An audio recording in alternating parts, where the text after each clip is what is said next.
जब रचना कर लिया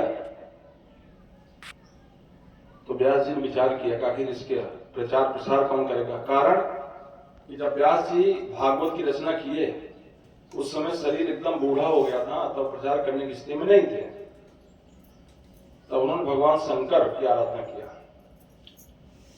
भगवान शंकर अपने अंशों से सुखदेव जी के रूप में व्यास जी की पत्नी के गर्भ में आए। गर्भ में 12 साल तक रहे ना, 12 साल वो बाहर ही नहीं आते थे। व्यास जी ने बहुत आग्रह किया, कहा बेटा बाहर आओ ना। कहा नहीं पिताश्री, हमको संसार से भय लगती है। व्यास जी ने कहा मैं तुम्हारे लिए कोई लड़की नहीं खोजूंगा, तुम्हारा विवाह नहीं करूंगा, तुम बाहर आओ तो सही। तो 12 साल बाद मां के गर्भ से जन्म लिए।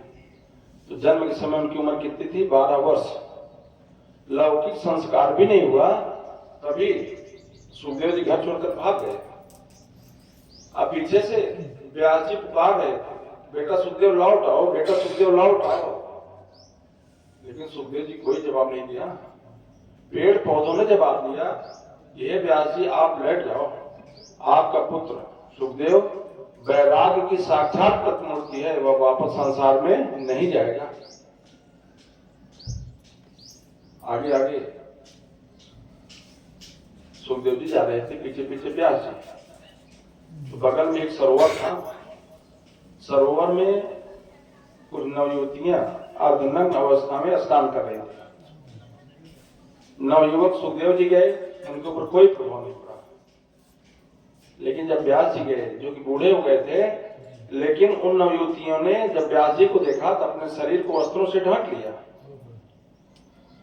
तो व्यास जी रुके। व्यास जी ने कहा कि ये बताओ, तुम लोग हमारी बेटी बराबर हो। अभी अभी मेरा नौजवान बेटा आगे गया, तब तो तुम लोगों ने अपने शरीर को वस्त्रों से नहीं ढका।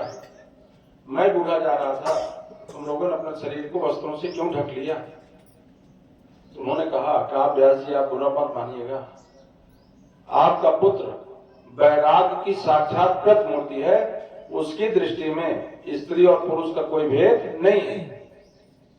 आप बूढ़े जरूर हो गए हो, लेकिन आपकी दृष्टि में स्त्री और पुरुष का भेद है, इसलिए हम लोगों ने अपने शरीर को वस्त्रों से ढक लिया। जानते हैं, महाराज जनक की पत्नी का नाम था सुनैना।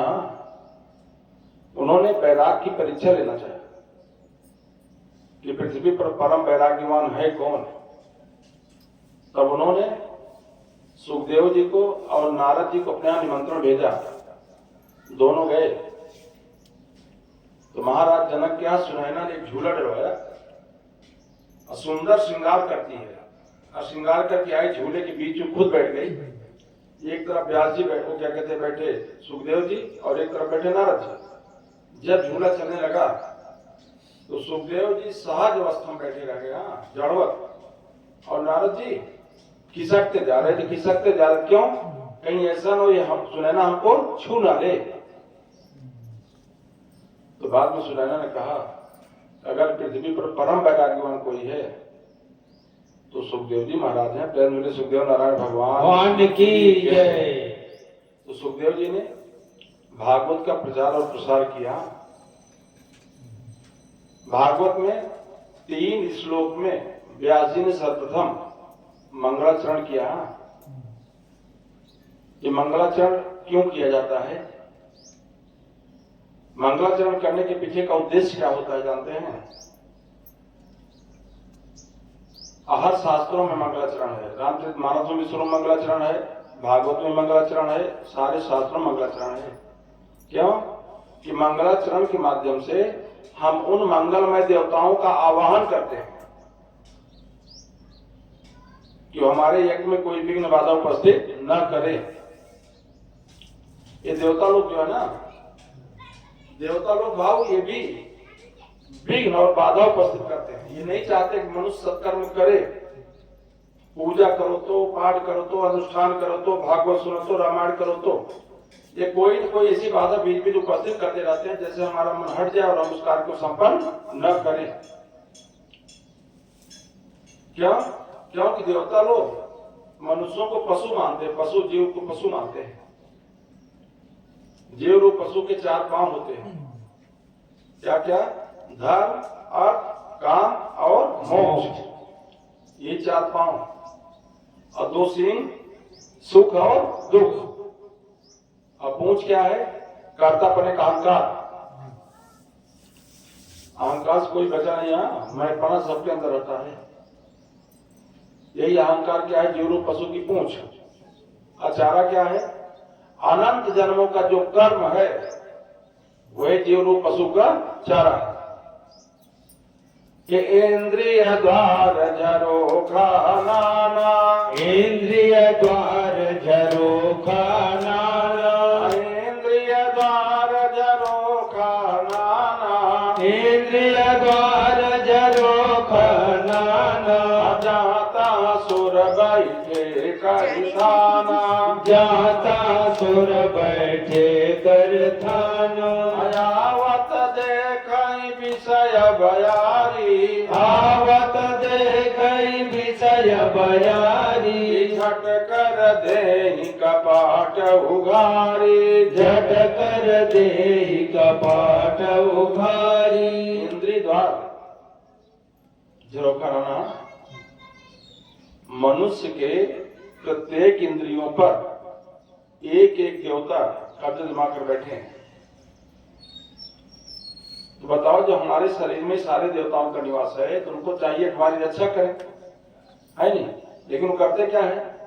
जब कोई हम गलत काम करते हैं तो रोकते नहीं, प्रतिरोध नहीं करते, तुरंत दरवाजा खोल देते, नहीं ठीक है, बढ़िया करो, आने दो, विषय और वासना रूपी हवा आ रही तो आने दो।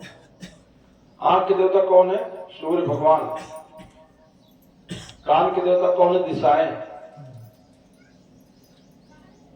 नाक के देवता कौन? अश्विनी कुमार। मुख के देवता कौन है? अग्नि। इसीलिए मुंह में पानी लो, कितना भी ठंडा रहे, आप कुलकुल कुलकुल कुलकुल कुलकुल करो तो पानी गर्म हो जाता है। तो मुख के देवता कौन है? अग्नि। जीव के देवता कौन है? वरुण। शरीर के सारे अंग सूख जाते हैं लेकिन जीवा कभी भी नहीं सूखती, हमेशा गिरी ही रहती है। भुजाओं के देवता कौन है? इंद्र।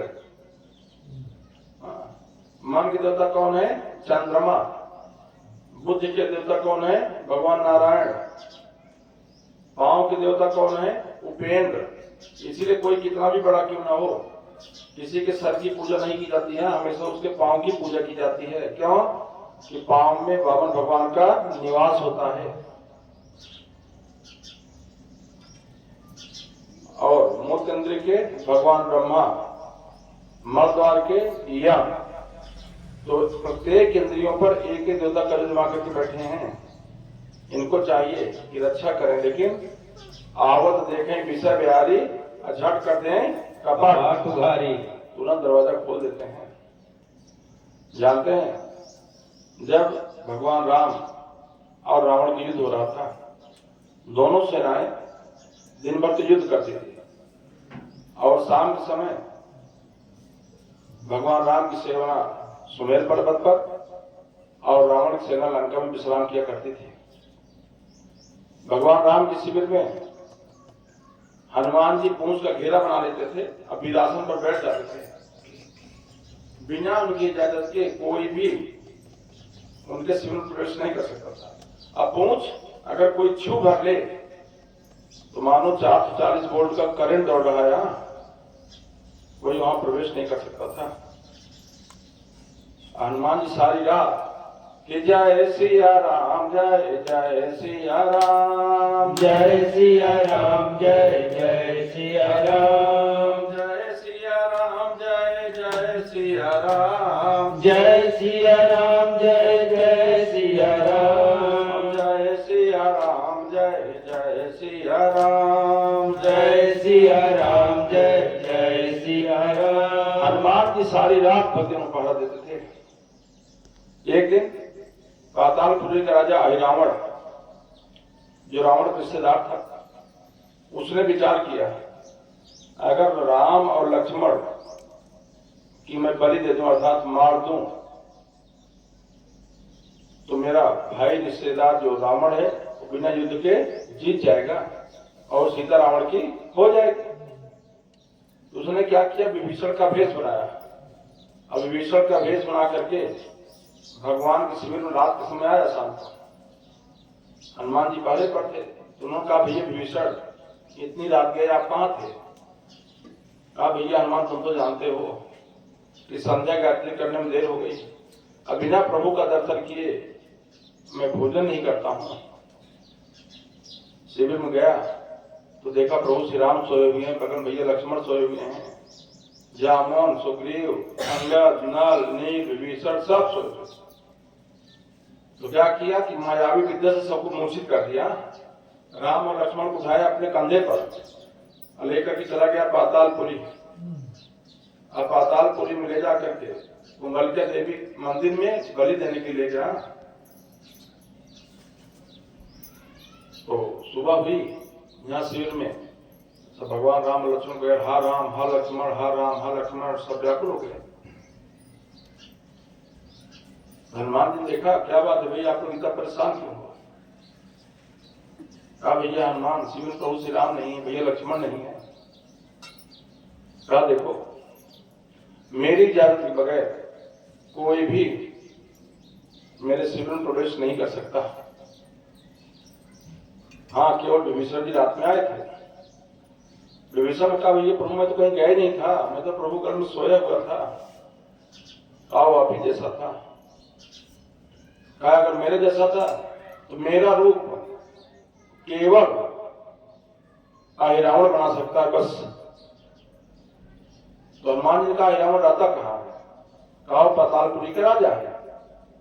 जैसे बताया ना हनुमान जी जय श्री राम का करके पातालपुरी में कूद पड़े। आज चले तो गए लेकिन कोई पता ठिकाना तो नहीं है। भगवान कहते हैं कोई लिए अगर एक कदम मेरे लिए आगे बढ़कर के दिखाए, अभी भगवान के लिए कहने क्या है। हनुमान जी की बगीचा तो वहीं बैठ गए, सोचे थोड़ा विचार कर लेते हैं चलते हैं। भगवान की कृपा देखो उसी समय एक पेड़ के ऊपर एक गिद्ध और गिद्धिन बैठे थे। तो उसमें गिद्धिन जो थी वो गर्भवती थी, पेट से थी। उसने अपने पति से कहा देखो जी मेरा मनुष्य का ताजा मांस खाने की इच्छा हो रही है। कहा देखो कल कुंभलका देवी के मंदिर में, देखो ऐसा रास्ता कैसे बता रहे होगा ना। कहा कुंभलका देवी के मंदिर में राम और लक्ष्मण की बलि दी जाएगी, तब हम लोग को मनुष्य का ताजा मांस ला करके देंगे। हनुमान जी थर्रा गए, कब मैं देखता हूँ कौन किसकी बलि देता है। वहां से गए कुंभलका देवी के मंदिर पर, तो वहां जानते हैं एक बंदर का पहरा था। उससे पूछा कि भैया तुम कौन हो? तो उसने कहा मैं वीर बजरंगबली का पुत्र मकरध्वज हूं। हनुमान जी का वीर बजरंगबली, वीर बजरंगबली तो मैं हूं और मैं अखंड बाल ब्रह्मचारी हूं, तो मेरे पुत्र हुए कैसे? तो उसने कहा देखो मेरी माँ ने बताया था जब हनुमान जी लंका जलाने के लिए गए थे और लंका जलाने के बाद अपने पूंछ की अग्नि बुझाने के लिए समुद्र में कूद पड़े थे, तो जो अपने माथे का पसीना नहीं छोड़ा है उसी तेज को मेरी माँ ने निगल लिया था, उसी से मैं पैदा हुआ हूं। कहा हाँ बेटा तो तुम 16 आने तो मेरे बेटे हो। अच्छा ये बताओ तुमने मेरे मालिक को देखा है क्या? मैं किसी मालिक वाली को नहीं जानता हूं। हाँ कल मेरे मालिक अपने दोनों कंधों पर 2 सुंदर मूर्तियां बैठा कर लाए थे, एक श्याम वर्ण की थी और एक गौर वर्ण की। कल उनकी बलि दी जाएगी। कहा बस बस बेटा वही तो मेरे मालिक हैं, हमको जाने दो। कहा नहीं पिताश्री मैं भी अपनी मालिक की ड्यूटी में हूं, हमको जीत लो उसके बाद जाओ। हनुमान जी ने विचार किया कि बाप और बेटे में अगर लड़ाई हो तो अच्छी चीज नहीं है। तो हनुमान जी ने क्या किया, मकरध्वज की पूंछ से ही मकरध्वज को एक खंभे में बांध दिया और उसके बाद मालिक फूलों का हार लेकर जा रहा था, उसी फूल के हार में सूक्ष्म होकर के बैठ गए। मालिक फूलों का हार लेकर गया भक्तों, अब वहां आया रावण पूजा करने के लिए। जब फूलों का हार देवी के गले में डाला, देवी गुदगुदी हुई, कारण हनुमान जी विराजमान थे। तो कहा क्या है? हनुमान जी ने कहा मां तुम चली जाओ कुछ देर के पातालपुर, तुम्हारी जगह मैं रहूंगा। माता चली गई पातालपुरी में, उनकी जगह हनुमान जी आ गए। हनुमान जी का सीना चौड़ा था, माला हिल गई। जब माला हिल गई तो रावण बहुत खुश हो गया, कहा देवी बहुत प्रसन्न है। राम और लक्ष्मण को बुलाया वहां बलि देने के लिए, और उसके बाद जब पूजा किया फल फूल मेवा मिठाई से चढ़ाया ना, हनुमान जी बिना प्रभु का दर्शन किए कुछ खाते नहीं। सामने प्रभु श्री राम, भैया लक्ष्मण उनको देख रहे हैं और जितना भी भगवान चढ़ा सब दबादब खा गए, एक टुकड़ा प्रसाद नहीं छोड़ा। अब तो और रावण खुश हो गया। हाँ, उसके बस अब बलि का समय हो गया है। तुरंत पूछा, मरने का जब समय आता है ना, आखिर इच्छा पूछी जाती है, क्या बताओ, जिसको भी अपनी रक्षा के तुमको बुलाना हो तुम लोगों को बुला लो। तो भगवान राम सामने देख रहे हैं प्रभु श्री राम और लक्ष्मण हनुमान जी को, दोनों की निगाह मिली और भगवान मुस्कुरा देते हैं और दोनों प्रेम से बोलते हैं, प्रेम बोलो बजरंग बली की जय। तुरंत तार तार करके प्यारे पत्थर की मूर्ति हनुमान जी प्रकट हो गए। उनका स्वरूप कैसा जानते हैं? लाल देह लाली रसे और लाल रंगो, वज्र देह दानव दलन, जय जय जय कपि सूर पवन सुत हनुमान की जय। एकदम क्रोध थे, तुरंत जो खड़ग लिया था रावण उसको छीन लिया और बाएं हाथ से ही रावण का वध कर दिया। हनुमान जी कभी भी शत्रुओं का संहार करने के लिए, शत्रुओं का वध करने के लिए दाहिने हाथ का प्रयोग किया ही नहीं। बाएं हाथ से शत्रुओं का नाश किया है और दाहिने हाथ से संत महात्माओं का कल्याण किया है। कि बाएं भुजाय असुर दल मारे, बाएं भुजाय असुर दल मारे, दाहिने भुजा संत जन तारे, दाहिने भुजा संत जन तारे। सुर नर मुनि आरती उतारे, सुर नर मुनि आरती उतारे। जय जय जय हनुमान जी उच्चारे, जय जय जय हनुमान जी उचारे।